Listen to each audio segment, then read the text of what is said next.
What's up, gang? You already know what time it is. Part 2 of the EOS Phoenix channel. So, in this segment, we're going to talk about, we're at the end of the year, thoughts for 2019 and predictions for the market. Obviously, 2018 hasn't turned out quite as lovely as some might have wanted, but I think it was actually awesome. From the perspective of what could have happened, I think people kind of forget that. Look at those beautiful formations, guys.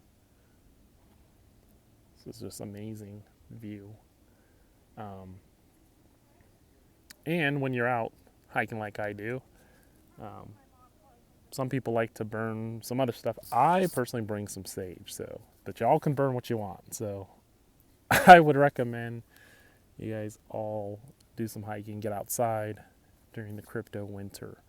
But with that said, first trend I think you're going to see in 2019, you're finally going to see a crypto decouple from Bitcoin.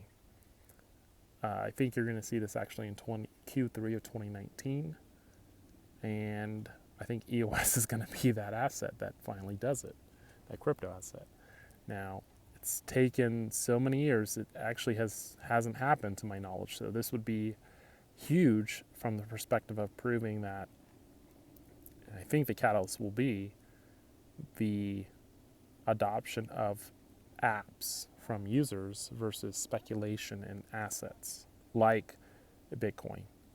And EOS has all the makings of that because we're starting to see wallets that I would say are good enough, in quotes. I know a lot of people are waiting for B1 to release their wallet, but in actuality, the wallets we have, the Ledger hardware wallet, for example, integrated with using the Fairy wallet and then binding that to Scatter, works just fine.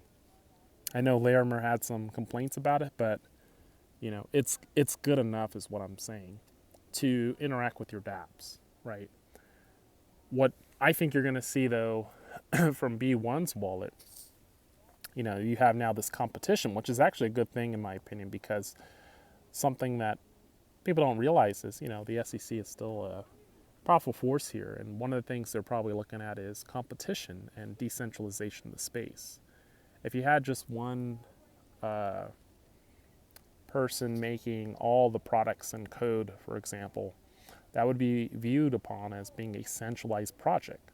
But the very fact that you have most people using non-block one products and services such as Scatter and, having this community-led effort to bring in Ledger shows that the community is indeed decentralized. So I think that's an important thing that people often overlook, but it's definitely a strength of the platform itself. So Q3 2019, that's what we're looking at there. Now, going back to the wallet, the solution from B1, what unique features might it have? I mean, we've already talked about the fact that most of the wallets that are out there right now are good enough.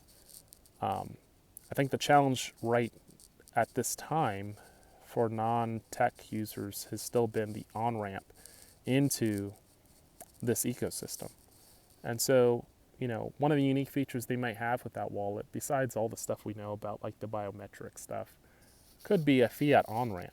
So if you embed, a method to on-ramp users by linking their accounts to EOS, the ecosystem in general, and make the experience seamless to manage resources such as RAM and CPU, you've solved many of the challenges now with using this technology. It could be, in fact, the Netscape moment that a lot of people have talked about, but we haven't really seen happen.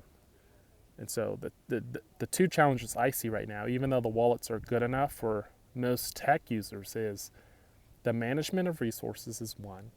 So how you manage your resources and abstracting that away, very much the same way that computers, like an operating system on a computer works.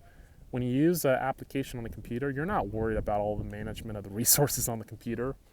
You have a task resource manager that does all that.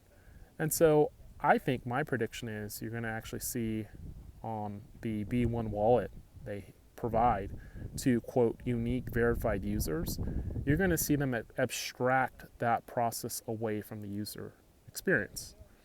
They won't be worried about, how many EOS they have, in fact. They may just pay for the service directly to B1 to manage that whole process and abstract it, to make that experience, to make them not worry about it. I mean, for the more experienced users, fine, we can deal with it. But for a person like,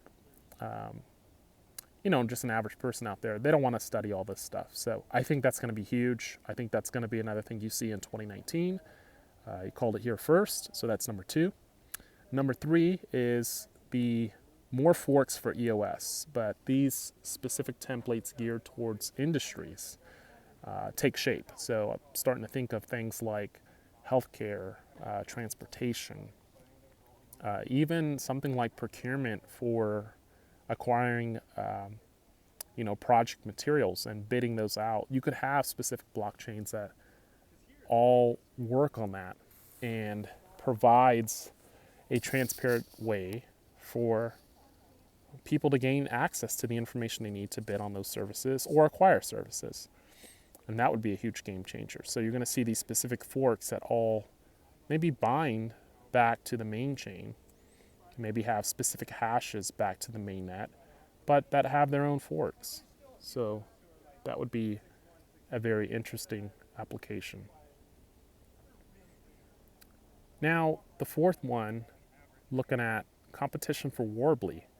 Now, as you guys know, I'm not a huge fan of Warbly personally, just because of the questions I had on their private, how they were assuring privacy with the KYC information. I don't think there needs to be one financial district to rule them all. I mean, you could have several different chains that spring up and are all competing with one another for consumers. It's not a need just to have one chain. And I think you're going to see much more innovative offerings and incentives for people to potentially use other financial district chains, because there is no reason why we should just have one. And, free markets, if we're all in the spirit of that, competition is good. So I'd like to actually see more of those. I think we will. Now that's prediction number 4. Specific to Warbly, I think you'll see competition for that financial district flagship service within the EOS IO ecosystem. It may not be on EOS IO, or EOS, I should say, mainnet, but you're going to see, I think, competing chains here, because I think there's ways to do it better. 5, we're going to see the first killer dApp emerge before the end of 2019, which shows, I think, a prime example of how to align user interest with a platform. And we haven't really seen that yet. I mean, we've seen small, discussions on concepts. We've seen, I know there's a trial for the decentralized Uber, but we haven't seen that go mainstream. So that's, I think, something we'll see before the end of the year of 2019. So those are my 5 predictions in a succinct manner. I'd like you guys to actually list your 5. If you have 5 predictions for 2019, share them in the comments below. Let me know if you have any questions on this. Or you can even do a response video. It'd be really neat to hear what you guys think about these ideas. And if you like this content, consider hitting that like button. So without further ado, this is EOS signing off, EOS Phoenix signing off. And until next time, take it easy, guys. We're at the top. We're all climbing this mountain, as you can see. So I think this type of stuff is really fitting for where we are now, because we are just essentially climbing a long hill up and up and up to the top. And that's what life is about. It's about overcoming the challenges. So take it easy, guys, and we'll talk to you later. Peace.